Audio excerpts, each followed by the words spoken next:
This is All India Radio. In the program Spotlight, we now bring you a discussion on role of youth in sports and new education policy. The participants are G. Rajaraman, sports expert, and Nilab Srivastava, journalist.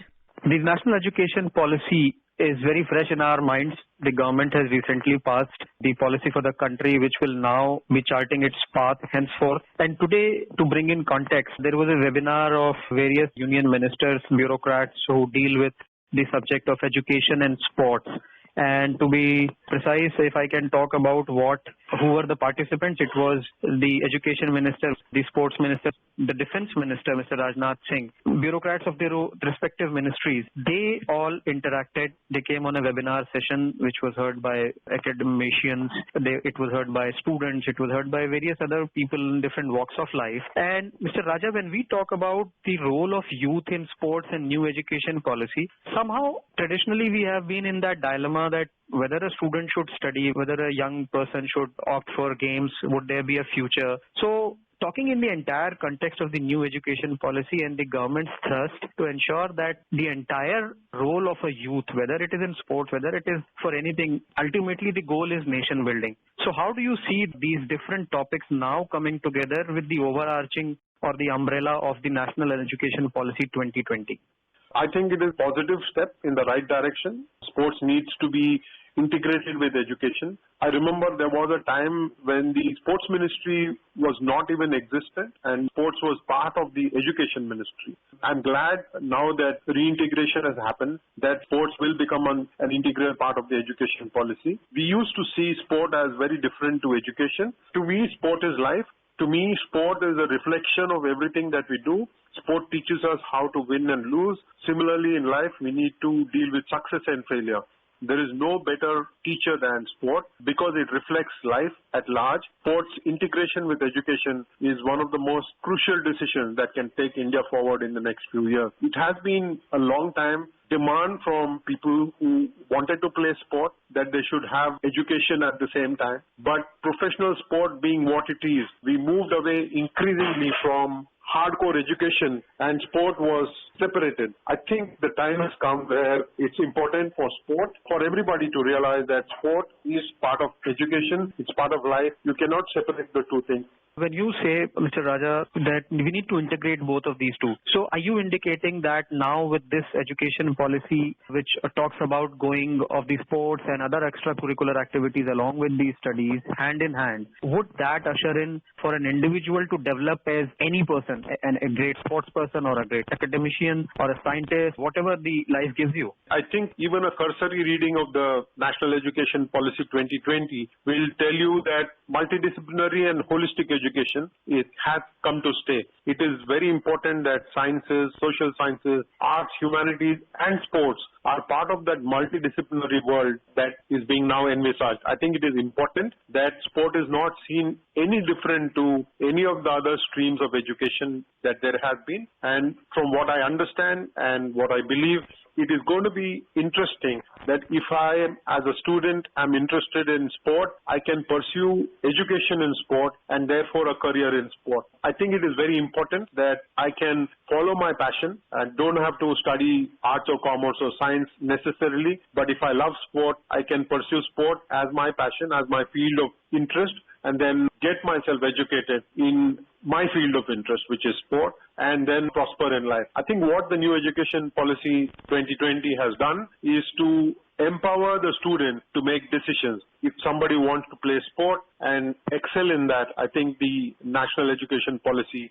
allows that to happen and does not see sports person as very different to those who are pursuing other forms of education, which is typically science or social science. I think it's very important for society at large to embrace what's the new development and accept sport as a very, very essential part of life. I think it also goes to keep with how the Prime Minister has seen Fit India as a movement. I think there is a growing realization that India's health needs to be taken care of. The overall health of the Indian population needs to be taken care of. With our healthcare system not being at the best in the world, the one way of ensuring good health is to allow people to become fit, to make them realize that it is important to pursue fitness. And sport is a great way of staying fit. the Fit India movement and the Khelo India scheme that the Prime Minister has envisaged, where everything comes under one umbrella of Khelo India. Both of them find resonance in the National Education Policy 2020. How do you see the role of some important stakeholders when we talk about sports and education policy? Three stakeholders largely, if I can talk about, are students, the parents and the teachers. And the fourth one, the society, because the society also has to have an acceptance level that there will be good sports persons only when you choose sports persons to be. So how do you see the role of all the stakeholders now that the national education policy by way of a legal framework also empowers you to think beyond as to what was there in your days, my own days? It's about 10, 15 years that I've been in professional life. So how do you see that paradigm shift and the stakeholders' responsibility? But let us start with society at large. There has been a great acceptance of sporting success now. Over the last 20 years or so, India has, particularly since the time Abhinav Bindra won the gold medal in the 2008 Olympic Games in Beijing, there has been a greater acceptance. Of course, you can go back to Leander Paes winning in Atlanta, Karnam Malleshwari giving a fillip to women's sport by winning a bronze medal in the Sydney Olympic Games in 2000, and then Colonel Rajyavardhan Singh Rathore winning that silver medal in 2004 in Athens, and then Abhinav Bindra winning gold, Sushil and Vijender winning medals as well. So Indian sport has risen. I think there is a greater awareness among people that if you could be successful in sport, you get recognition. Take someone like a PV Sindhu, for example, a world champion in badminton now. She is one of the idols in current society. Sania Mirza before her, Saina Nehwal as well, Sakshi Malik, who won the wrestling bronze medal in 2016, Mary Kom, a legend in her lifetime with 5 world titles. I think it's important to realize that society has accepted sport as a very, very important form of expression. And if you have succeeded in sport, you are given the pride of place in society. Since there is greater acceptance in society, it becomes easy for teachers and parents to encourage the student to think in terms of sport. Go back to Sania Mirza. She was perhaps 6 years old when her parents decided that she would be a sports person, and they would not push her too much into education, although she did complete her education. Her focus was tennis, and I think with parents, and this is, we are talking about 20 years or about 15, 20 years earlier, for parents to have that kind of vision, Imran and Nasima Mirza giving direction to women's sport, because Sania Mirza became a rock star as far as Indian sport is concerned. Now, you needed parents like that, and there have been athletes like P.T. Usha, for example, back in the 80s.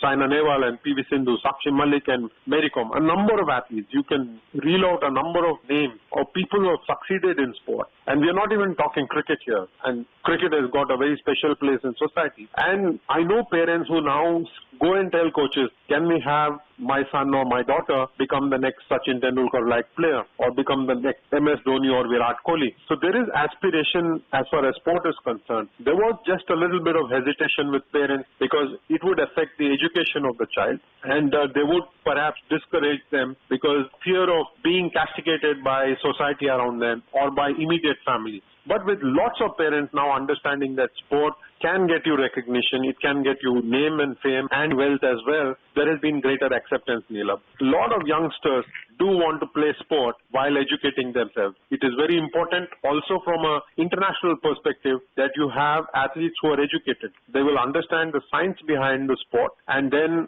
are able to practice it as perfectly as they can and go out and compete with the best in the world. A lot of Indian sports people have not had the benefit of great education. Their education is only from life or from their sport. With a little bit of scholastics, they could have gone on to conquer the world. So they would understand their sport. I think we are correcting two wrongs here at the same time. First, by getting sports people to understand that education can be had at the same time, and for larger society to accept that sport is one form of education and needs to be encouraged.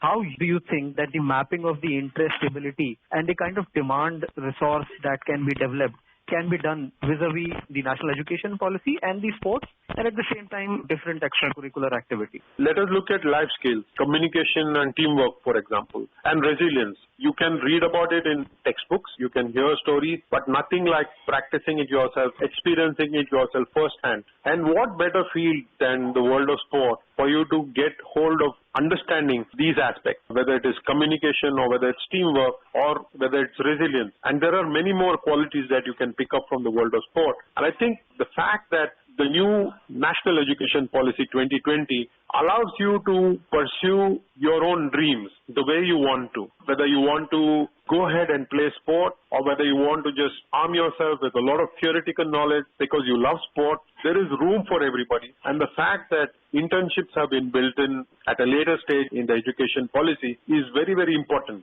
It allows you the time to go and gain first-hand experience rather than just textbook learning. I think it's very significant that whatever you can learn from sport has been woven in beautifully into the National Education Policy 2020. I was listening to a webinar session, Mr. Raja, that was happening today, and if I can borrow from what Mr. Kiran Rijiju spoke. So he said that National Education Policy, the Fit India movement, role of the youth in nation building, defense of the country, the security forces, and time back, he did say, do not need to work in silos. I mean, we need to come on one platform so that the overall aim is to have a productive individual of his own choices, and how do you go about it? So I'm sure there is a paradigm shift. Let me give you one example. There is a district in Odisha called Malkangiri, which used to be the hub of Silism. And some years ago, there was a football movement that started there. And the youngsters took to football, and the Malkangiri youngsters have gone on to be very, very good footballers. They might not go and shake the world of football, but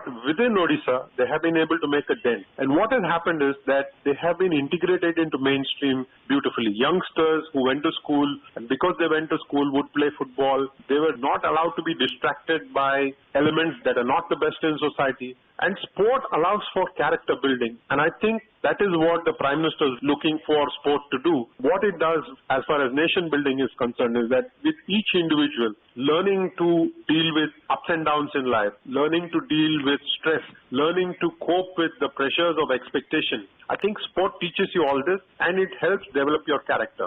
For the nation to prosper, and because we are not a nation that believes in compulsory military service for youngsters, sport is a great medium. I think sport will serve as a great alternative where people can play sport, develop their own character, understand themselves, and go on to help the nation become one of the best in the world.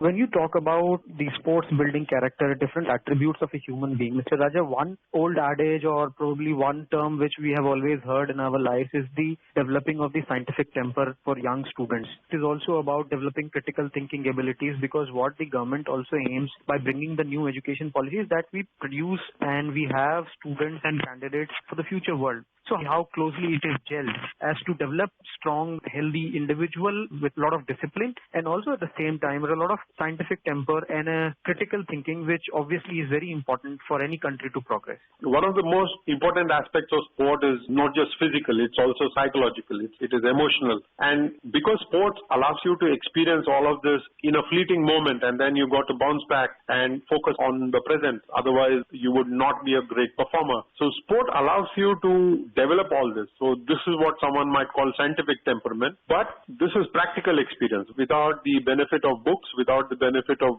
the blackboard, without the benefit of laptops and all other technological paraphernalia, sport teaches you a lot. I think it is one of the most important aspects that if you develop a positive attitude towards sport, you could use it through the life. There would be a time where if you played sport, now I think there will be holistic development. I think you will find excellent athletes who are articulate and who can hold their own in the world, not just in terms of competing on the sporting format, but also being able to hold their own as individuals and shine really well for India. It's not just the question of flying the flag on the sport platform, but also ensuring that you're contributing back to the country. I think sport is a great medium that allows all this to happen. And one of the best things to have happened to the new education policy this year is the fact that sport has been given such an important place in the policy. We've had policies before, I think 1968 and 1986. There were education policies that came out, but none of them gave the kind of importance to sport and to fitness that this policy in 2020 has given. India can only benefit from this, and I think there should be no two opinions that sport has come to stay. Thank you very much.